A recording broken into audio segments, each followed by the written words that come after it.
ఇప్పుడే జీ5 app download చేయండి. చూడండి మీ ఫేవరెట్ టీవీ షోస్ ఎప్పుడైనా ఎక్కడైనా. సారీ చెప్పి నిన్ను ఈ ఇంట్లో ఉండనిచ్చిన రామ్కి నువ్వు ఈ రూపంలో థ్యాంక్స్ చెప్పు మధు. యాక్చువల్లీ రామ్ దగ్గరికి మేము వెళ్ళొచ్చు, కానీ ఇలా భోజనం మధ్యలో లేచి వెళ్ళకూడదు కదా మధు. వెళ్ళమ్మా, త్వరగా వెళ్ళి రామ్కి టాబ్లెట్స్ ఇవ్వు.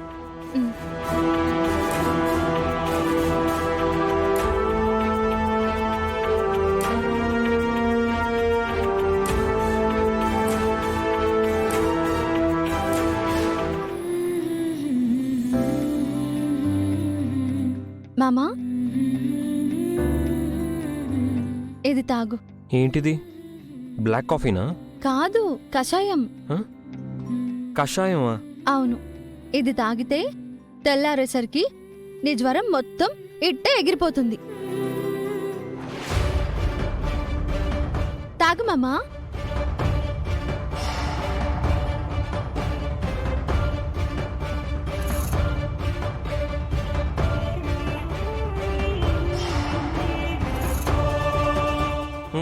బా సీత, చేదుగా ఉంది. మందు చేదుగా ఉండక ముద్దుగా తీయగా ఉంటుందా? రాక్షసి, రాత్రి నీకు తీయని ముద్దిస్తే నువ్వు నాకు చేదు కషాయం ఇస్తావా? నేను కోపంగా ఉన్నానని నువ్వు ముద్దిచ్చావు, నీకు జ్వరంగా ఉందని నేను కషాయం ఇస్తున్నాను. కృతజ్ఞత చూపించే పద్ధతి ఇది కాదు సీత. ముద్దుకి ముద్దే ఇవ్వాలి. కాదు, జ్వరానికి మందే ఇవ్వాలి. ముద్దిస్తే జ్వరం పోతుందిగా? పోదు, ఇంకా ఎక్కువ అవుతుంది.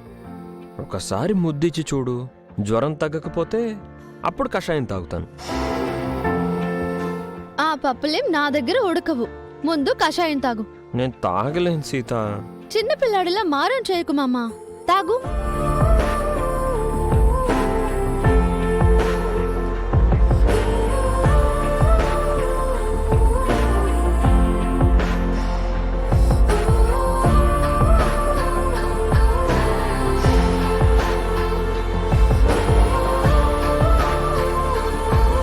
నువ్వు నిజంగా రాక్షసువే. ముద్దిమ్మంటే మందిచ్చావు. ఇది ముద్దు సమయం కాదు మామా, ఇక బుద్ధిగా నిద్రపో. నేను నోరు తెరిచి అడిగినందుకైనా ఒక ముద్దివ్వచ్చు కదా సీత. అవునా?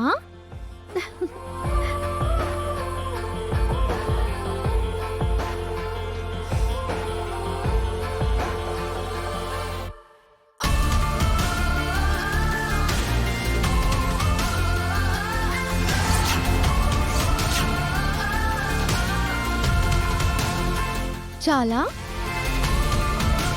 చాలదు, ఇక్కడ పెట్టాలి. ఆశ దోష, పడుకో.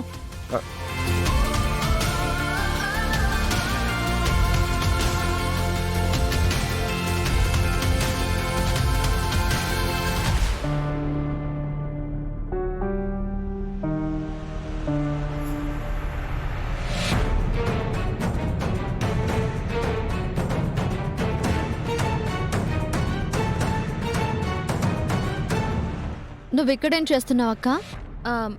అది నేను చెప్పు, నీకేం పని ఇక్కడ? రామ్ గారికి జ్వరంగా ఉందంటే ఈ టాబ్లెట్స్.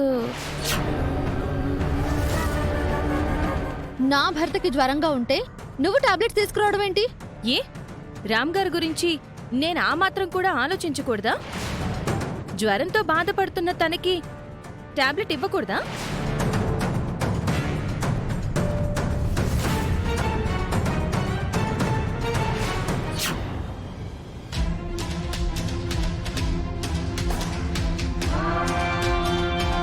నువ్వు ఆలోచించాల్సింది నా భర్త రామ్ గురించి కాదు, నీ భర్త సూర్య గురించి. సీత,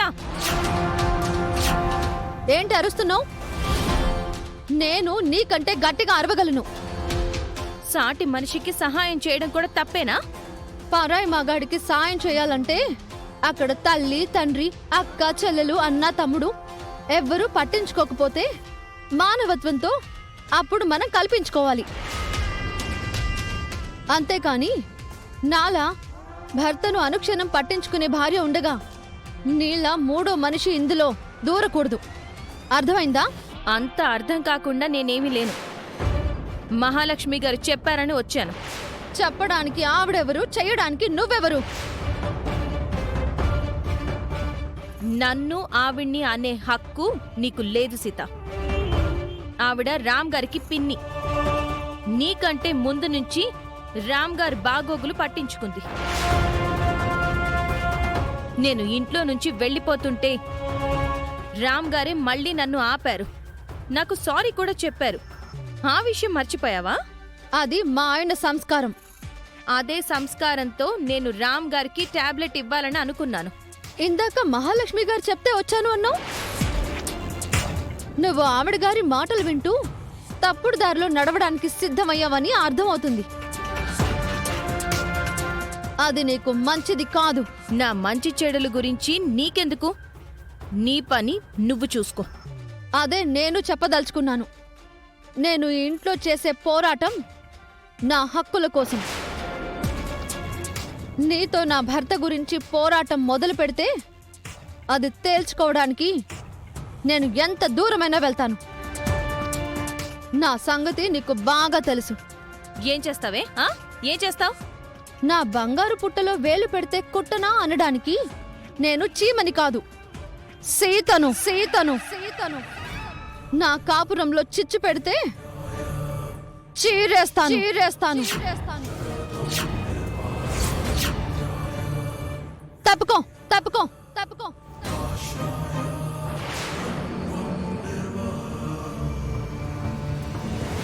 ఏమైంది మధు? మీరు రామ్ గారికి టాబ్లెట్ ఇవ్వమని చెప్పారు, కానీ సీత నన్ను అనకూడని మాటలు అనేసి వెళ్ళింది. సీతలో నేను కోరుకుంది అలాంటి ఆవేశమే. సీత తిట్టిందని నువ్వు టెన్షన్ అవ్వకు. ఆవేశంలోనే మనిషి తప్పు చేస్తాడు. సీత కూడా తప్పటడుగులు వేస్తుంది. అది ఆవేశంలో అనలేదండి, ఆలోచించే మాట్లాడింది. అంత లేదు మధు, సీత నటిస్తోంది. అది పైకి గంభీరంగా మాట్లాడుతోంది, కానీ రామ్ నీ వైపు వచ్చేస్తాడనే భయం సీతలో మొదలయ్యింది.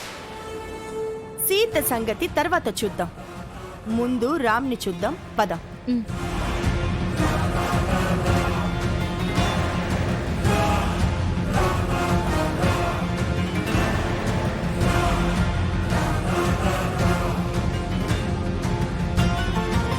రామ్ నిద్రపోతున్నాడు. రేపు మాట్లాడదాం, పద.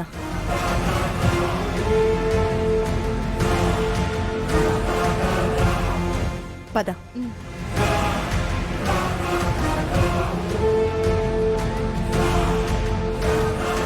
జీ5 యాప్ డౌన్లోడ్ చేసి అన్ని ఎపిసోడ్స్ పూర్తి ఉచితంగా చూడండి.